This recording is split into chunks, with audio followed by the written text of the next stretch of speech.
So, ito lang gagawin nyo kapag humina na ang kuryente sa inyong motor. Kumuha lang kayo ng kapasitor, sabay i-wiring nyo lang dyan sa wire na papuntang spark plug. Siyempre, lagyan nyo ng tip, electrical tip. Ayan.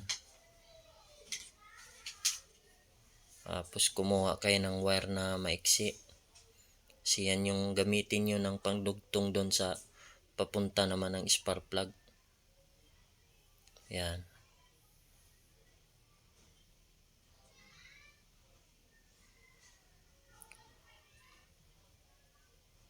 Ayan.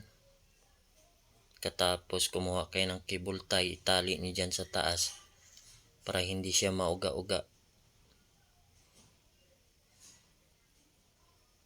Napakagandang idea to mga idol. Lalong lumakas yung motor nyo dito mga idol. Ayan. Putulin nyo lang. Okay, testing natin mga idol. Banderay natin mga idol.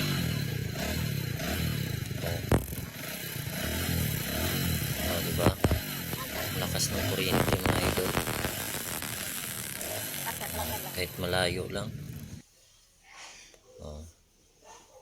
Pwede na nating ilagay sa spark plug cap yan. Ibalik na natin. Diba? Pwede nang gamitin yan.